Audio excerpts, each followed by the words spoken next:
लेकिन एक दिन मनु महाराज का जो पुत्र है, मनु महाराज का जो पुत्र है उत्तानपाद जी किसी दूसरे राज्य में चले गए। मन में विचार आया कि मेरी जो पत्नी है, मेरे घर में पुत्र नहीं है, क्यों न मैं दूसरा विवाह कर लूं। और इसी बात को ध्यान में रखते हुए उन्होंने दूसरा विवाह कर लिया। उसका नाम था सुरुचि। एक पत्नी का नाम है सुनीति, दूसरी पत्नी का नाम है सुरुचि।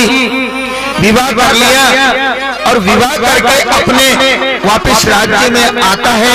और जैसे अपने ग्राम में जैसे घुसने लगा तो वहां पर नगारे बज रहे हैं, सेनाइयां बज रही हैं, बैंड बाजे बज रहे हैं। और इसी बात को सुन करके उसने सोचा कि मैं विवाह करके जब लाया हूं तो इस खुशी में गांव वाले बड़ी धूमधाम से बैंड बाजे बजवा रहे, मेरा सम्मान कर रहे हैं, मुझे सम्मान पूर्वक लेने के लिए आ रहे हैं। लेकिन वो बात क्या है कि इनके जो पत्नी जो है वह गर्भवती थी, उसने पुत्र को जन्म दिया।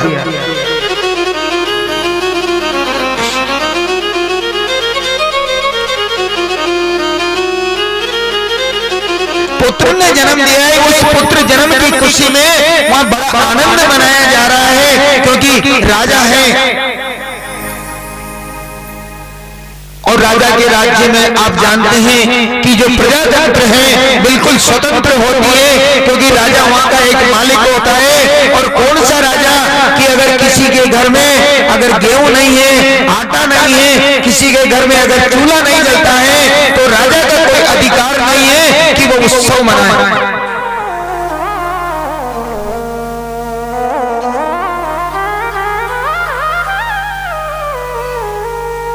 आज के सरकार चलाने वाले तो ऐसे कि मेरी जेब पर जाए, गांव वाले तो बाहर में जाए।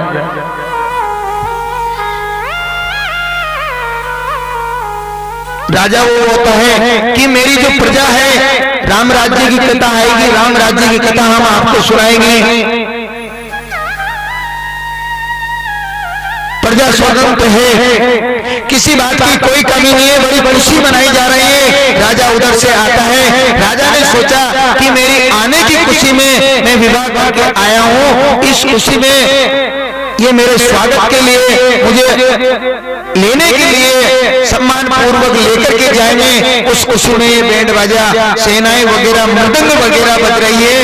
और जब जाकर के देखा तो उसके घर में पुत्र ने जन्म दिया है। और जब पुत्र की जन्म की खुशी, पुत्र की जन्म की जब सूचना जब राजा को मिली तो इतना दुखी हुआ कि महाराज कुछ मत पूछो, क्यों मैंने विवाह कर लिया। कितनी सुंदर बढ़िया मेरी धर्म पत्नी थी, क्यों मैंने विवाह कर लिया। मैंने बहुत बड़ी गलती की, पश्चाताप किया। और जैसे महल में लेकर के जब दूसरे नंबर की पत्नी को जब लेकर के गया तो जाते ही देखा कि ये कौन है, कि ये मेरी पहले वाली पत्नी है, कि मैं तेरी साथ जबरदस्ती नहीं आई, ये यहाँ रहेगी ना तो मैं यहाँ रहने वाली नहीं हूँ, इसको तो बाहर निकाल और मुझे अंदर ले चल। और महाराज क्या हुआ कि राजाओं के राज्य में होता है कि जो पत्नी जो है ना उसको महल बनवा करके दे दिया, टूटा फूटा कैसा भी। और जो पहली वाली पत्नी थी उसको तो महल में रख दिया, वो जो दूसरा बनवाया। और जो दूसरी वाली जो पत्नी थी उसको महल में प्रवेश करवा दिया।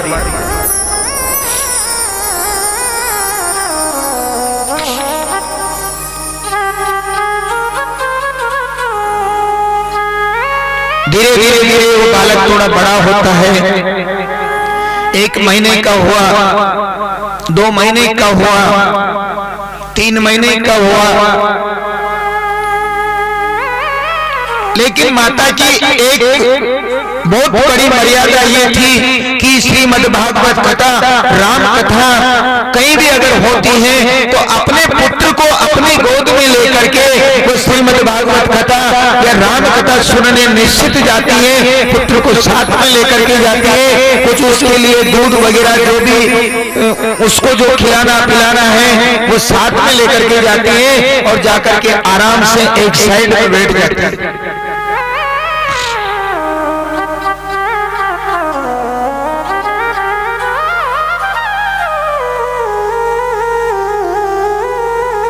शाम होती है, आरती होती है, प्रसाद लेते हैं, वापस घर आते हैं, सवेरा होता है। एक दिन क्या है, वही बच्चा जो है थोड़ा और बड़ा हो गया, और जैसे बड़ा हुआ पिताजी की याद सबको आती है, थोड़ा समझने लग गया। एक दिन राजा और वो जो दूसरे नंबर की जो रानी थी वो वहीं पर बैठे थे। ये माता भी जैसे खता में आई और खता में बैठी। अब संत ने जो कहा कि माता हम आपको रोजाना डेली देखते हैं। एक बुजुर्ग संत पीछे बैठे थे, उन्होंने बुलाया कि बेटी मेरे पास आ। उनके पास आकर के बैठी। क्यों बेटी, हम तुम्हें रोज देखते हैं, आप श्रीमद् भागवत कथा, राम कथा सुनने डेली आती हो, तो हम तुम्हें कुछ देना चाहते हैं। क्या दोगे बाबा? सब कुछ है भगवान की कृपा से, आनंद है, केवल आशीर्वाद दे दो कि वे तो हमने दे रखा है, लेकिन हमारी इच्छा है कि हम तुम्हें कुछ देना चाहते हैं। तुम मांगो, क्या मांगना चाहती हो? कि नहीं बाबा मुझे कुछ नहीं चाहिए, आप मेरे पिता समान हैं, अगर आपको देना है तो भगवान आशीर्वाद दे दो, भगवान की भक्ति दे दो, भगवान की चरणों में मेरी मन को लगा रहे, ऐसा मुझे आशीर्वाद दे दो कि ये तो तुम्हारे अंदर है, लेकिन हम तुम्हें कुछ देना चाहते हैं।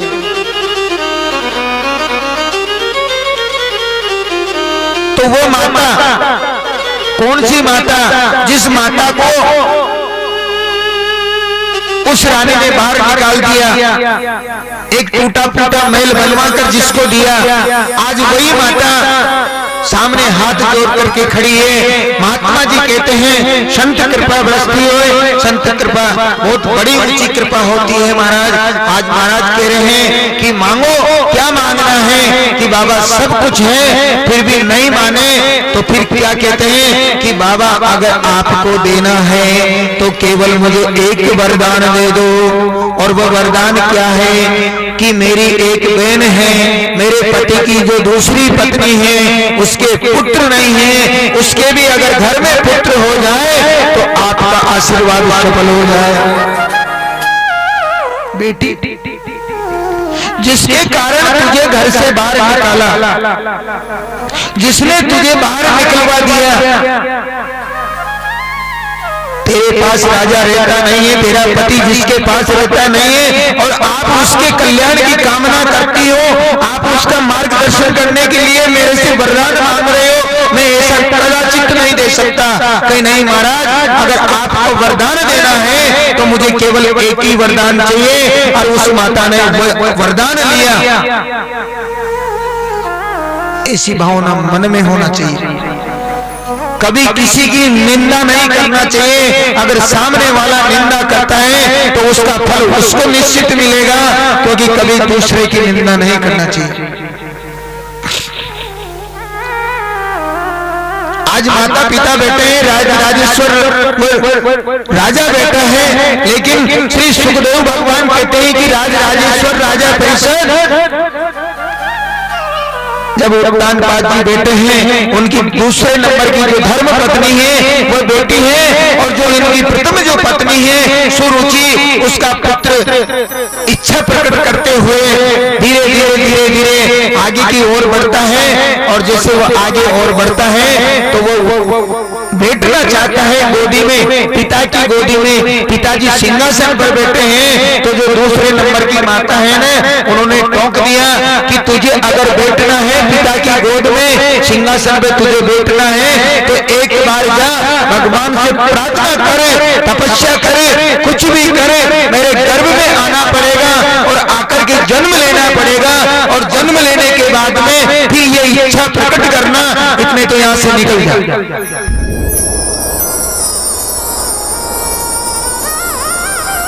और महाराज वो बालक कुछ समझदार था,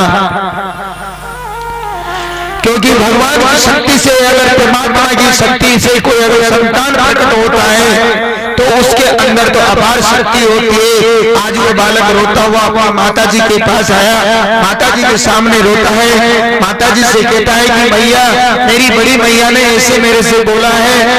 तो उसने ठीक कहा है बेटा, अगर तेरे अंदर अगर शक्ति है तो करके दिखा दे। और यही बात कहना था। वो बच्चा वहां से उठा, सीधा जंगल में चला गया, सीधा जंगल में पहुंच गए। जंगल में बैठा है, कुछ जानता नहीं है, किसी को पहचानता नहीं है। भगवान की कृपा हुई, नारद जी उधर से आते हैं, नारद जी जैसे आए, बच्चा इधर से गया, दोनों का मिलान बीच में हो गए।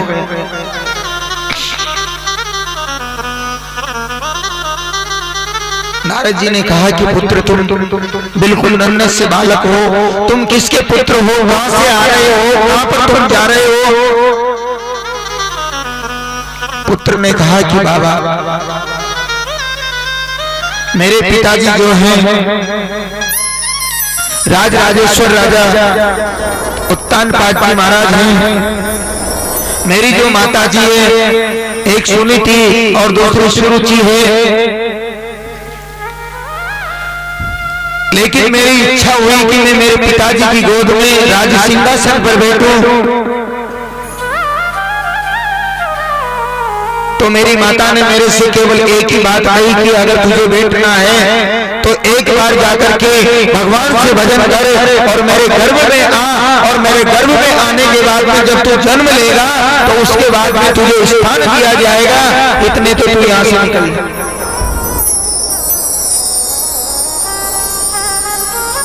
नारद जी ने आंख बंद की, दृष्टिपात किया। नारद जी समझ गए कि बात बहुत बड़ी है।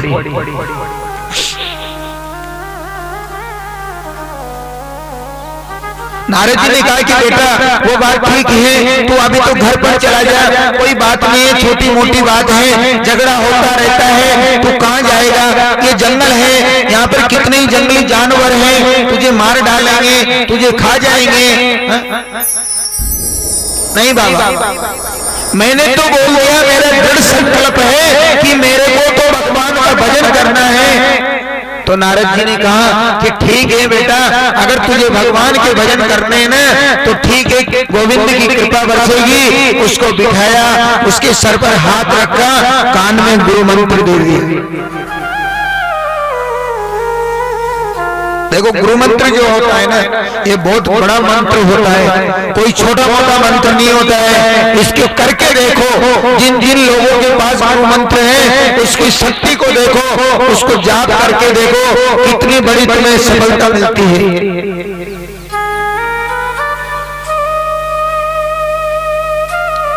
वही जो कथा में मंत्र दिया जाता है, वही उसी के कथा के अंदर जो मंत्र दिया जाता है, वही मंत्र उन्होंने दिया है। जो मंत्र उन्होंने दिया है वही मंत्र हम सबको मिला हुआ है।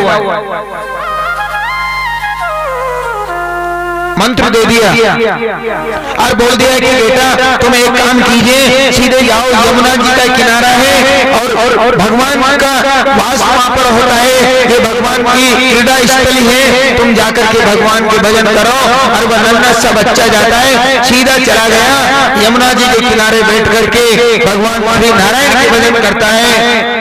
गोविंद जय जय बोले श्री राधे राधेश्वर जय हो।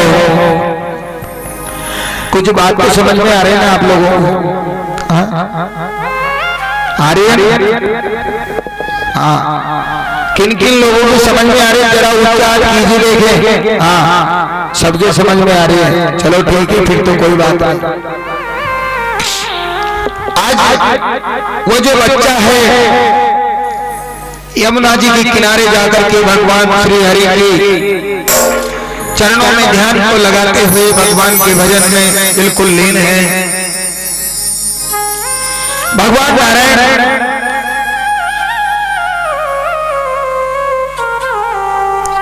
साक्य धाम में विराजमान है। माता लक्ष्मी चरण वंदना कर रही है, चरण दबा रही है। सिंहासन हिलने लग गया। और जैसे सिंहासन हिला तो भगवान नारायण ने सोचा कि कोई भक्त है मेरा मुसीबत में है, मुझे जरूर पुकार रहा है। तो महाराज जैसे नारायण ने देखा तो एक नन्हा सा बालक है, यमुना जी के किनारा है, भगवान की तपस्या में लीन है। तो प्रभु वहां से नंगे पैर चलते हैं।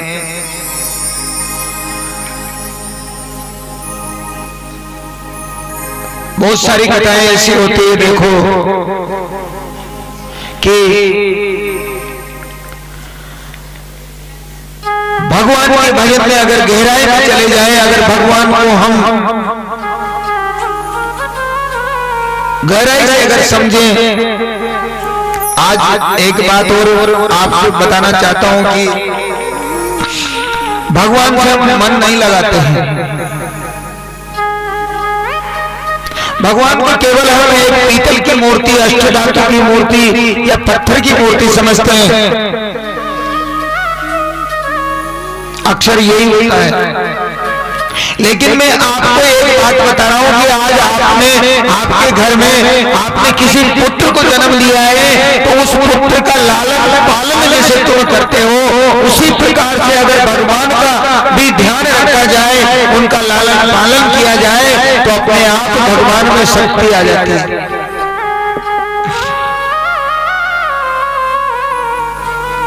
भगवान को भाव से हम पुकारते नहीं है, भगवान को भाव से बुलाते नहीं है। आज भगवान की तपस्या में लीन है, प्रेम है, नेत्रों में से आंसू टपक रहे हैं और बिल्कुल विलाप करता है कि प्रभु आज अगर तुम नहीं आए तो मैं यहीं पर मर जाऊंगा, यही प्राणांत हो जाएगा, मुझे आज दर्शन देना पड़ेगा। सिंहासन हिल गया नारायण का।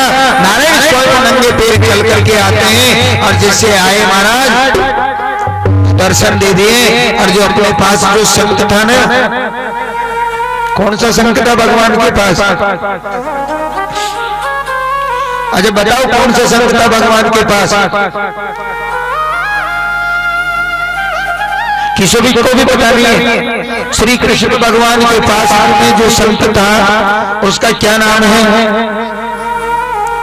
चलो हमारे जो भाई बंधु इधर बैठे हैं, जरा यही बताएं क्या नाम था?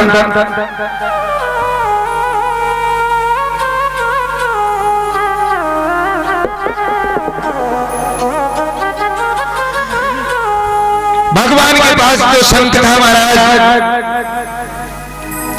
उसका नाम है पांचजन्य संत।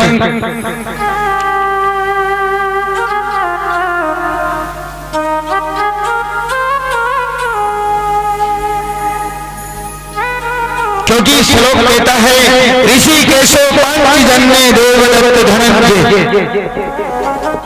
ऋषिकेश कहते हैं भगवान को। भगवान के पास में पांचजन्य नाम का शंख था। प्रसंग आएगा शंख प्राप्त कहां से हुआ, भगवान ने इस शंख को कैसे प्राप्त किया, इसका जो प्रसंग आएगा हम विस्तार से आपको एक एक चीज बताएंगे।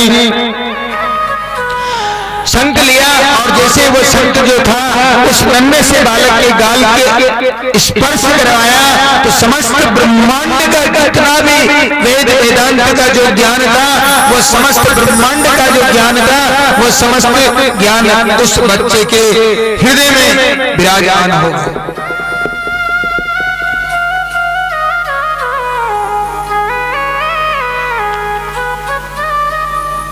भगवान ने पूछा कि बेटा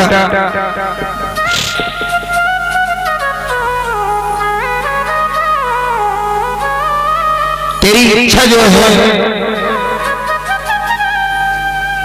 वो क्या है? कि प्रभु आपने बड़ी कृपा की, मुझे दर्शन दे दिए, लेकिन मेरी माँ ने मुझे ऐसा बोला था, इसीलिए मैंने भजन किया है, मुझे मेरी माँ के गर्भ पे जाना है।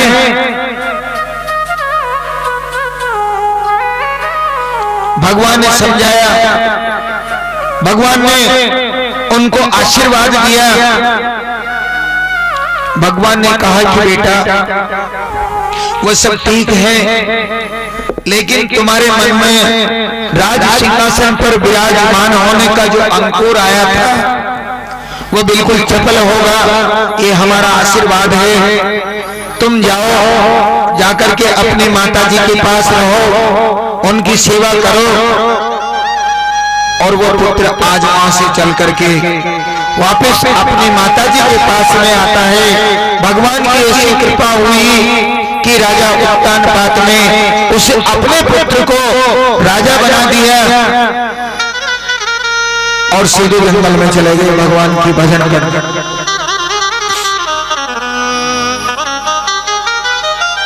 लेकिन महाराज एक बार और है। अब वो बात क्या है कि वो एक बात ये है कि जो माता है दूसरे नंबर की सुनीति माता जब खता में जब जाती थी तो आशीर्वाद मांगा कि मेरी जो बहन है, मेरे जो पति की जो दूसरे नंबर की जो पत्नी है उसके पुत्र नहीं है, पुत्र होना चाहिए। आशीर्वाद दिया तो यहाँ पर भी एक पुत्र ने जन्म दिया है, उसका नाम है उत्तम।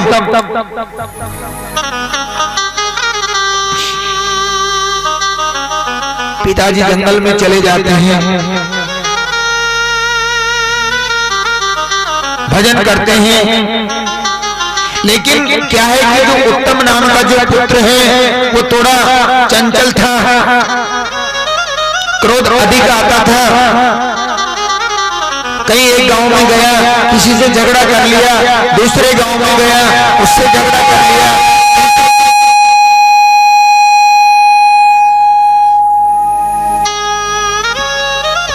तीसरे गांव में गया, उससे झगड़ा कर लिया।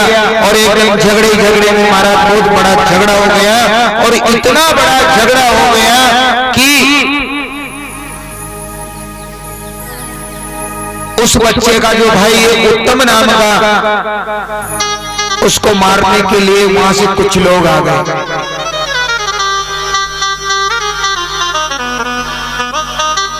और आ ही नहीं गए, यूं समझ लो कि उसको मार डाला।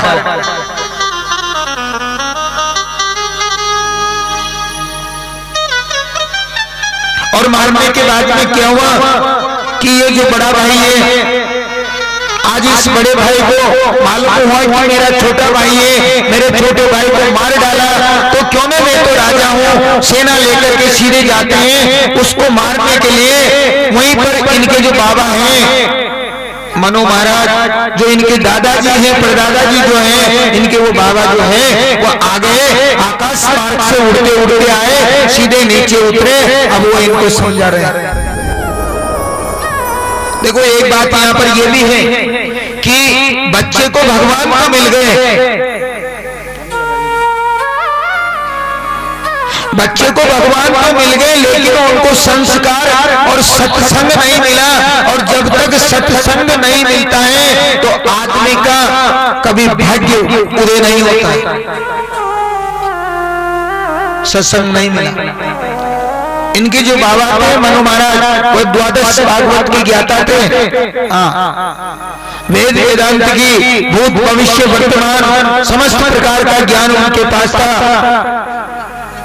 वो समझ गए कि आज मेरा जो पोता है इसको भगवान को मिल गए, लेकिन इसको सत्संग नहीं मिला, इसलिए मुझे जाना पड़ेगा। और सीधे वो आए, आकर के उन्होंने रोका कि बेटा तुझे भगवान मिल गए, ये तेरा कर्म नहीं है। अरे ठीक है, उसने अपराध किया था, उसको मार दिया, कोई दिक्कत नहीं है, लेकिन कम से कम तुझे तो भगवान मिल गए। अब तक तुझे भगवान मिल गए तो तुझे तो क्रोध नहीं करना चाहिए था। ये सेना को लेकर के और सीधा अपने गांव में चल, अपने नगर में प्रवेश करो। तो वहीं से सेना लेकर के वापस वो रवाना करते हैं। उन्होंने उनको समझाया कि संतों के सानिध्य में जाने से परिवर्तन हो सकता है। और जैसे संतों के सानिध्य में आते हैं, देखो सभी मिलकर के संतों के सानिध्य में चलेंगे।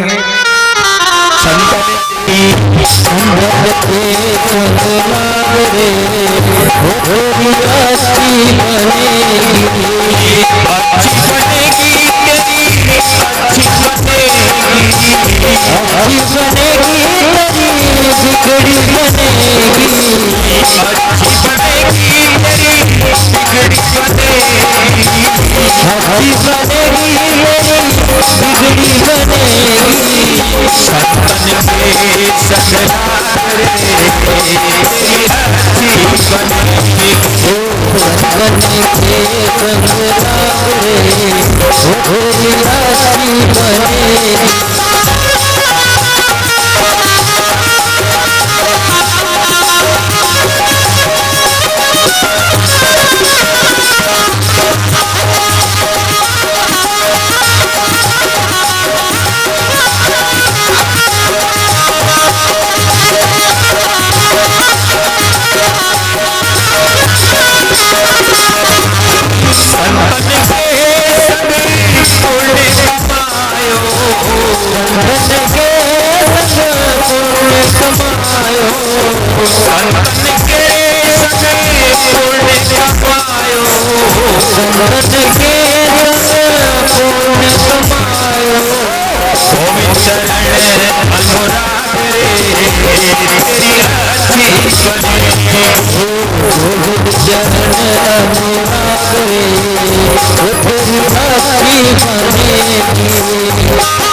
साध सके तो जाके तेरी अच्छी बनेगी।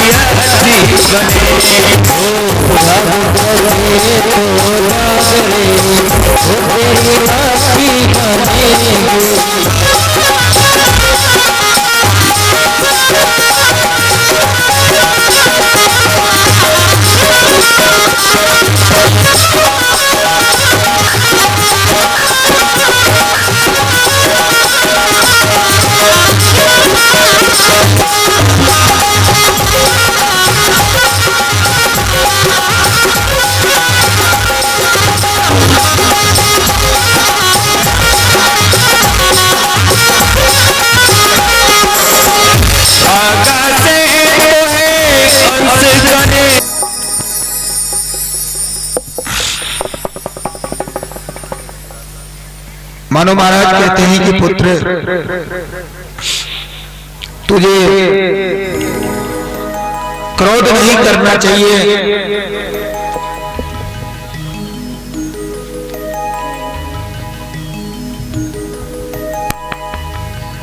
क्रोध ही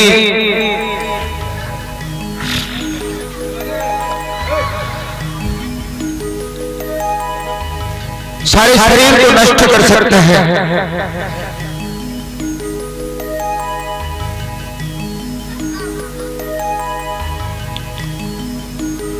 ज्ञान उपदेश दिया, मनु महाराज ने समझाए।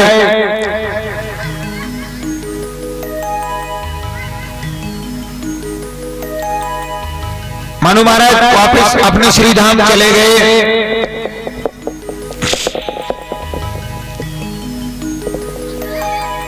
काफी समय तक उस बच्चे ने राज्य किया। देखो उस बच्चे का नाम अभी तक विख्यात नहीं हुआ है, अभी मात्र केवल बच्चा है। राजा बन गए, बहुत बड़े राजा बन गए, राज्य कर रहे हैं, प्रजा सुखी है, बड़ा आनंद मिलता है। रोज भगवान का भजन होता है, रोज भगवान का कीर्तन होता है, रोज भगवान को भोग लगता है, रोज संत समाज की सेवा होती है, बड़ा आनंद मिलता है।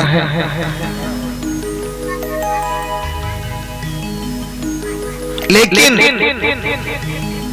एक दिन जो इस धरा पर आया है उसे एक दिन तो जाना ही पड़ेगा। अब जिसको एक दिन जाना पड़ेगा तो उसका दुख भी प्रकट नहीं करना चाहिए, क्योंकि सूर्य नारायण भगवान है, ये अगर प्रकाश देते हैं तो अंधेरा भी देगा, और जब बच्चा जन्म लेता है तो मृत्यु को भी प्राप्त होगा।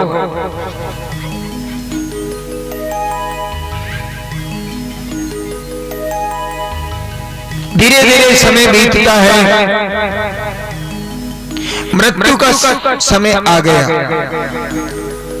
अब एक बात और है कि भगवान के भजन में इतना तप है, इतनी शक्ति है कि मृत्यु का समय आ गया, मृत्यु सामने खड़ी है,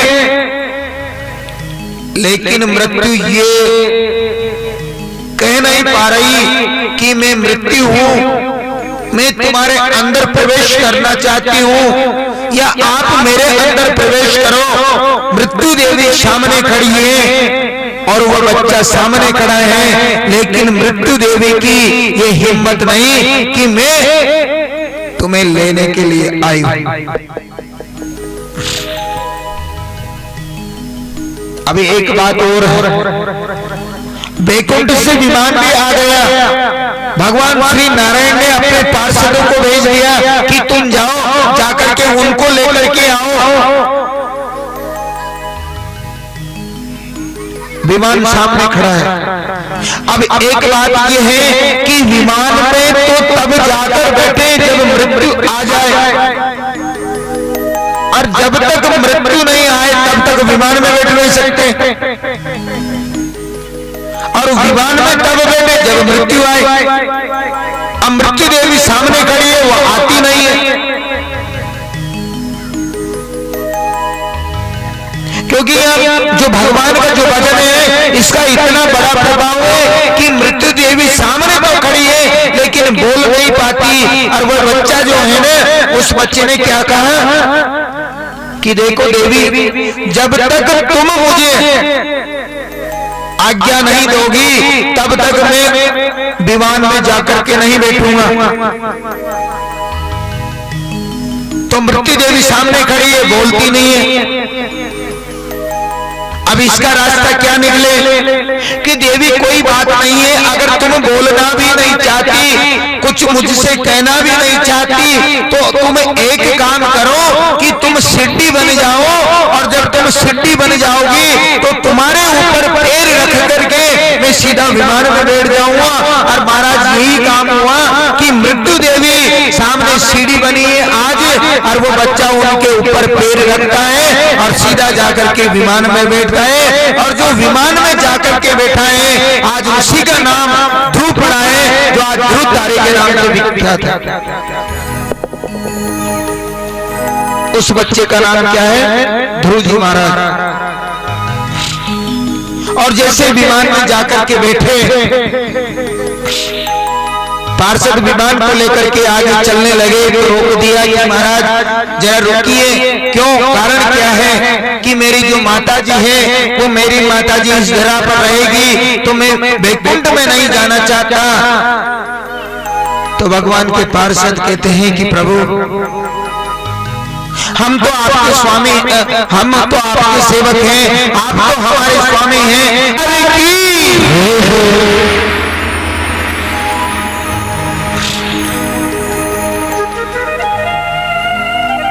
हाँ तो महाराज कथा के क्रम में चलते हैं। ऋषभ देव भगवान जो है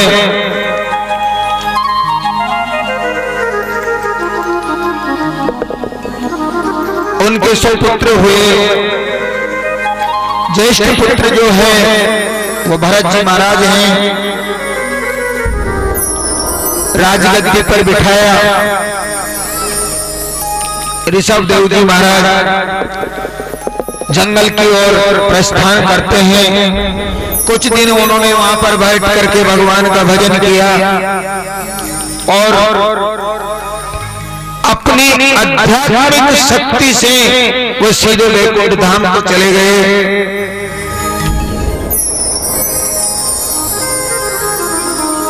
लेकिन भरत जी महाराज के मन में एक जिज्ञासा बनी हुई है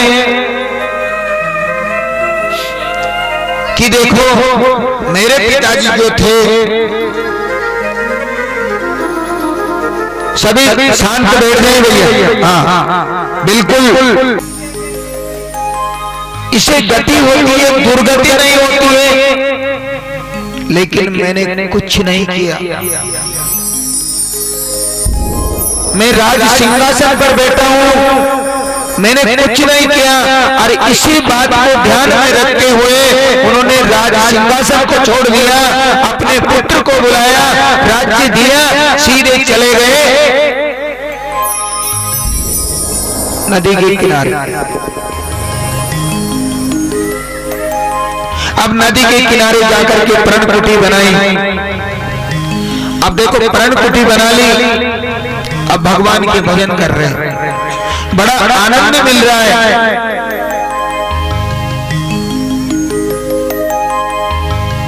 लेकिन एक दिन अचानक एक बात जो है,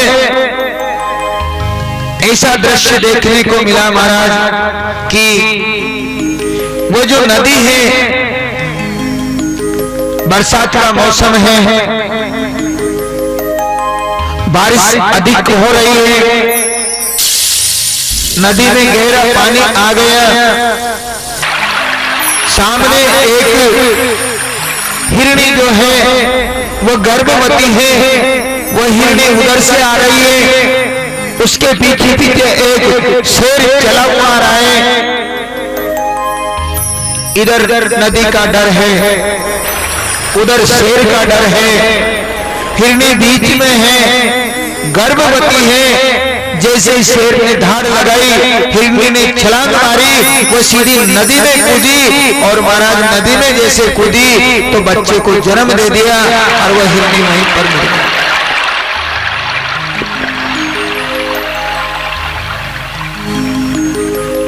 बच्चे को जन्म दिया, बच्चा उस पानी के बहाव में बेटा बेटा बेटा बेटा आगे की ओर जाता है। और वहां पर वो भरत जी जो थे ना, भरत जी महाराज माला फेर रहे हैं, भगवान का भजन कर रहे हैं। और जैसे ही भरत जी ने दृष्टिपात किया तो सामने दिखाई दे रहा है कि एक बच्चा है, वो बच्चा बेटा बेटा बेटा बेटा आगे की ओर आ रहा है। इन्होंने लगाई छलांग नदी में, उस बच्चे को निकाल, बच्चे को निकाल, बच्चे से प्रेम किया, सूती कपड़ा लिया, टॉवल लिया, उसको पहले तो पहुंचा, सुखाया, अपने पास रखने लगे। एक दिन हुआ, 2 दिन हुआ, 4 दिन हुआ, महीना निकल गया महाराज। लेकिन हुआ क्या है कि जो हिरणी का जो बच्चा है, जो हिरण जो है वो बच्चा है, और उस बच्चे को अपना बच्चा समझ लिया। एक प्रेम वाली बात है। राज सिंहासन छोड़ के आया भगवान के भजन करने, लेकिन भगवान का भजन करने के लिए जब इन्होंने नदी का किनारा देखा, प्रण कुटी बनाई। अब भगवान का भजन तो नहीं करते हैं, लेकिन हिरण के जो बच्चा है उस बच्चे का लालन पालन करते हैं,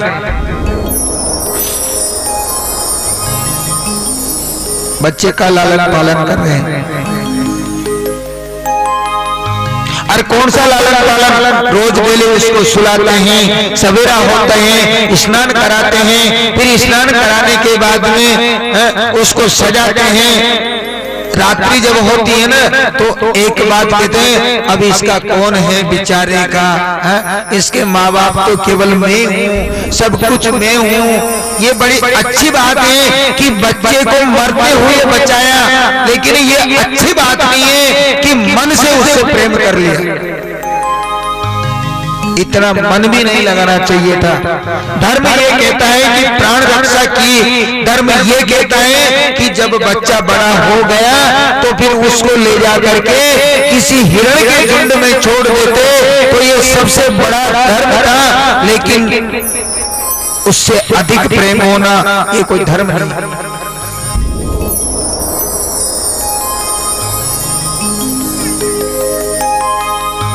और महाराज क्या होता है, अब भजन तो करते नहीं है, हिरण का बच्चा है उससे प्रेम करते हैं। पहले 4 माला रोज करते थे, 8 माला रोज करते थे, अब एक भी माला नहीं करते। दिन भर केवल वो हिरण के बच्चे को खिलाने पिलाने में निकल जाता है, समय कुछ बचता नहीं है, रात्रि का समय हो जाता है, सवेरा होता है, फिर वापस लालन पालन में, और ऐसे करते करते करते करते महाराज एक दिन भरत जी महाराज ने प्राण त्याग दिए।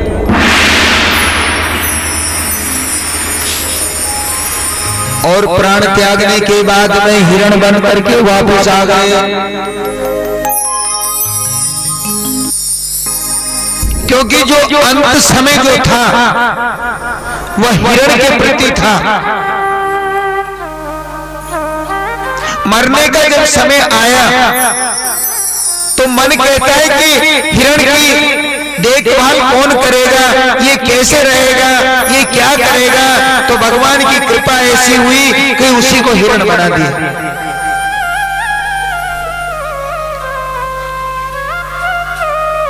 कुछ दिन हुए, बड़े हुआ, बड़े होने के बाद में एक दिन जंगल में गए। अब जैसे जंगल में गए तो उस जंगल में बहुत बड़ी आग लगी हुई थी, जंगल को घेर रखता हुआ चारों तरफ से अग्नि माता ने उसको घेर लिया। जंगल बहुत बड़ा था, और जब आग जलती जलती जल्दी जलती आई तो वह हिरण बीच में फंस गया, और उसी आग में जल करके वह हिरण भी वहीं पर मर गया।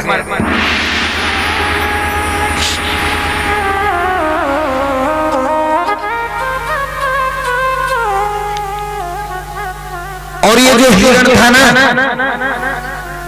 तो भरत जी महाराज ने इसकी अच्छी सेवा की, समय आया इसका भी प्राण अंत हुआ, तो ये दूसरे जन्म में चला गया।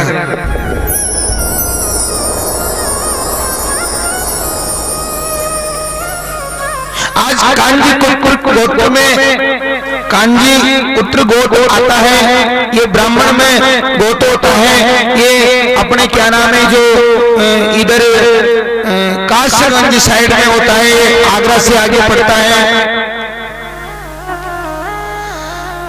उस गोत्र में ब्राह्मण के घर वापस दोबारा उस हिरण ने जन्म लिया, वो मनुष्य बन करके वापस आया। वेद वेदांती पंडित जी हैं, उनके आज जो पुत्र हुआ है उस पुत्र का नाम भी वापस भरत पड़ गया। वापस तो भगवान की ऐसी कृपा होती है, वहां पर भी नाम भरत था, बीच में हिरण बन करके आए, फिर दोबारा जब आए हैं आज भी उनका नाम भरत पड़ गया।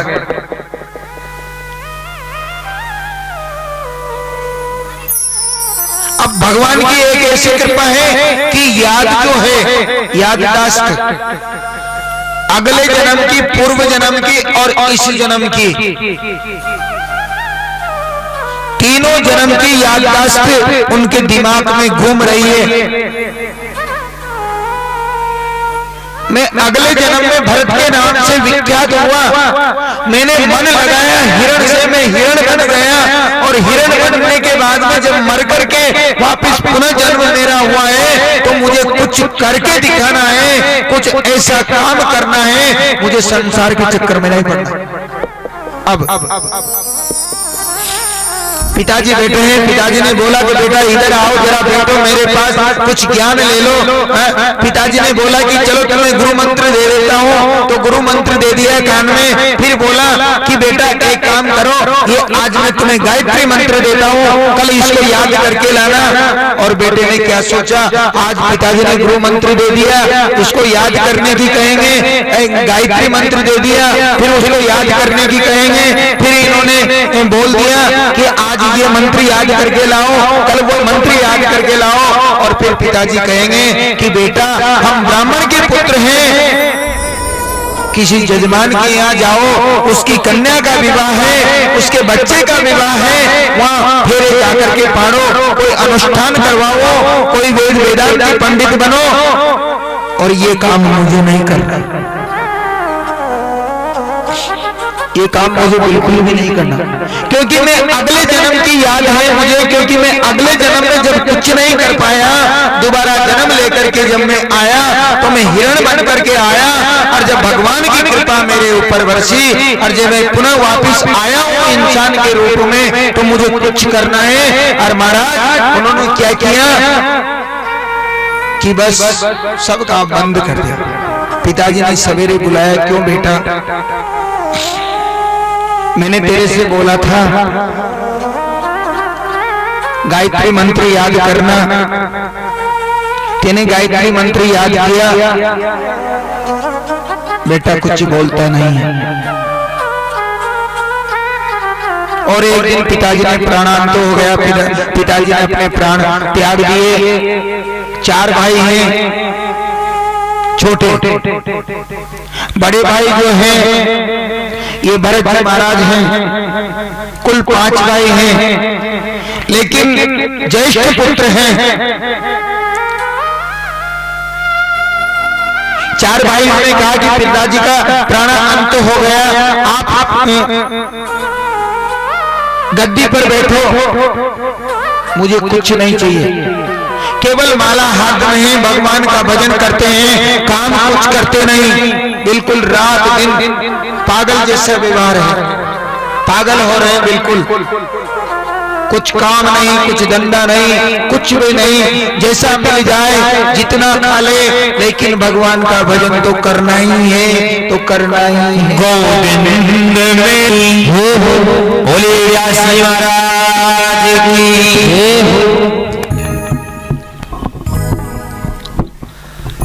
भरत जी महाराज मात्र केवल भगवान के भजन करते हैं।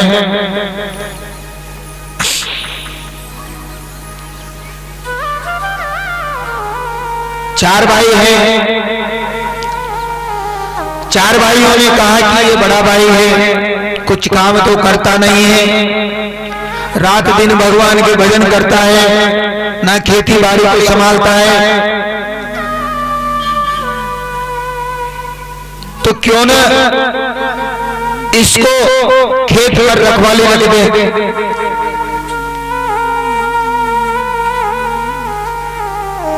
और चारों भाइयों ने मिलकर के अपने बड़े भाई को अपने खेत पे रखवाली करने के लिए भेज दिया। अब उनको कहाँ पड़ी थी, वहां तो मात्र केवल भगवान की भक्ति के सिवाय कोई और दिखाई देता ही नहीं था।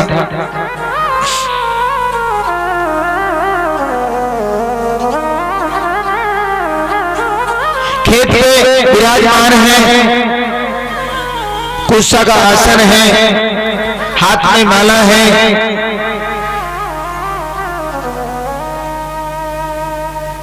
भगवान की भक्ति चल रही है।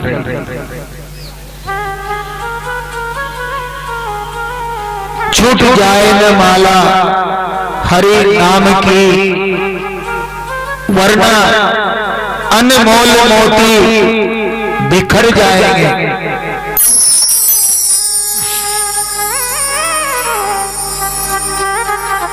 हरि नाम की जब धुन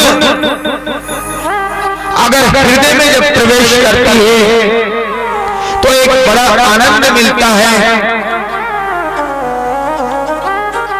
आज उसी लीला को देखते हुए भरत जी महाराज भगवान हरि की भक्ति में लीन है, लेकिन देखो ये इनको जब खेत में बिठा दिया,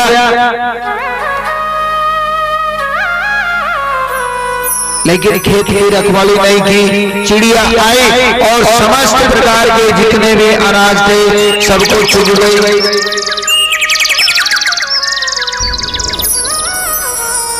सबको चुग गई महाराज, कुछ नहीं बचा।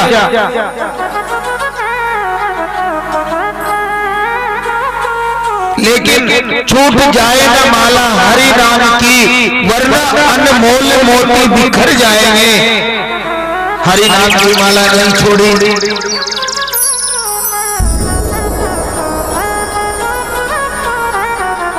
किसी ने आकर के घर पे बोला कि भैया जो तुम्हारा भाई है ना, वो तो बिल्कुल न जाने क्या कर रहा है, मुझे तो ऐसा लग रहा है कि वो तो ऊपर पहुंच गया हो। हाँ, और जैसे जाकर के देखा ना तो बिल्कुल समाधि अवस्था में है, उन्हें कोई पता नहीं है, बिल्कुल अपनी जितनी भी प्रवृत्तियां हैं, जितनी भी इंद्रियां हैं, वो सब समाधि में लीन हो गई और भगवान का भजन आनंद से करते हैं। और जैसे इन्होंने जाकर के देखा तो बिल्कुल खेत में कुछ भी नहीं है।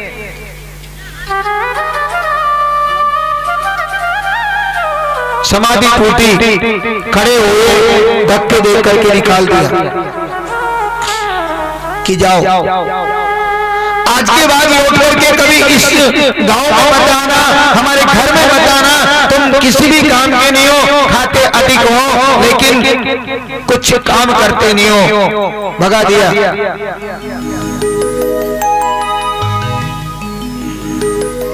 लेकिन हरि नाम की माला टूटी नहीं, छूटी भी नहीं। हरि नाम की माला आज भी चल रही है। रास्ते में भीलों की नगरी आती है, गांव, उस भीलों की नगरी में निकल कर जा रहे थे तो वहां पर एक ऐसा नियम था कि वहां पर माता जी का मंदिर था। वहां पर हर एक महीने में एक आदमी की बलि दी जाती थी।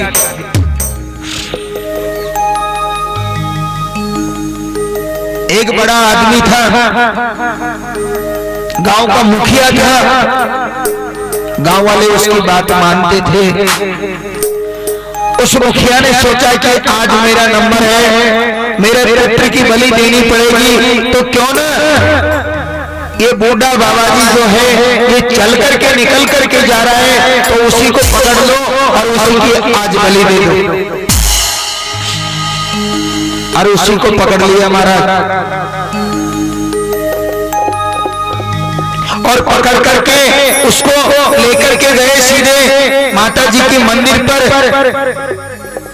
और जब माता जी के मंदिर पर जब लेकर के गए तो जैसे बलि देने के लिए जब चल करके आए, लेकिन यहाँ तो केवल माता रानी के मंदिर के सामने बैठे हैं, केवल माला का जाप चल रहा है। यहाँ ये पता नहीं है कि मेरे साथ क्या होने वाला है।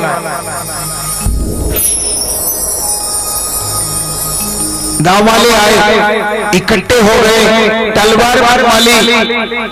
लेकिन माताजी ने सोचा अगर इस जीव की अगर आज हत्या कर दी तो समस्त ब्रह्मांड में प्रलय आ सकता है, इसको बचाना होगा। और माताजी स्वयं चल करके वहां पर आती है।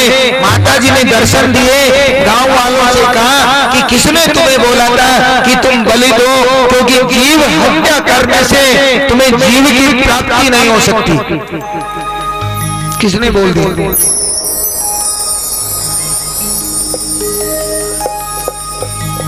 जीव हत्या करने से तुम्हें जीव की प्राप्ति नहीं हो सकती, तुम्हें कृपा की प्राप्ति नहीं हो सकती, इसका बहुत बड़ा पाप तुम्हें मिलेगा। उनकी बात मान करके आज भरत जी महाराज को छोड़ दिया और उसी दिन से भरत जी महाराज का नाम जड़ भरत जी महाराज पड़ गया।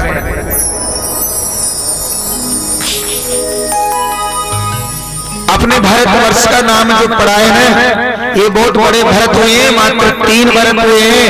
एक तो श्रीमद् भागवत के जो भरत जी हैं जिनकी कथा चल रही है आज, जड़ भरत जी महाराज। दूसरी यदुवंशियों में दुष्यंत कुमार जी के यहाँ एक भरत जी महाराज आए और एक रामायण में भगवान मर्यादा पुरुषोत्तम श्री राम के जो भाई हैं उन्हीं के नाम से हमारे देश का नाम भारतवर्ष पड़ा है। अब आगे चलते हैं।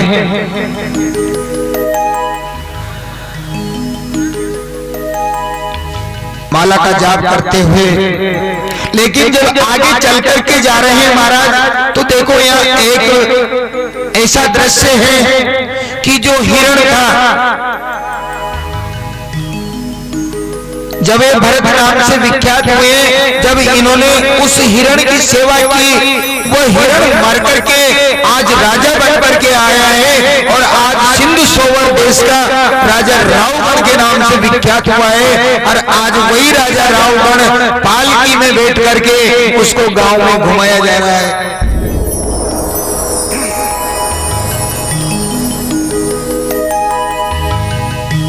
ये चल रहे हैं आगे आगे। पालकी आ रही है। किसी ने बोल दिया कि महाराज मैं पालकी चला रहा हूँ लेकिन मेरा कंधा दर्द करता है, क्यों नहीं, ये बाबा जी मोटा है, अच्छा हट्टा कट्टा है, तो इसी को इसमें जोड़ दिया जाए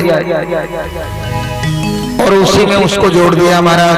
आज जड़ भरत जी महाराज पालकी में लेकर, पालकी में कंधा लगा करके उस पालकी को लेकर के चल रहे हैं। लेकिन जड़ भरत महाराज जब चलते हैं तो इनका एक नियम है कि ये ऊपर कभी नजर नहीं डालते हैं, केवल धरती माता पर, पृथ्वी माता पर नजर डालते हैं कि कहीं मेरे पैर से कोई जीव हत्या ना हो जाए।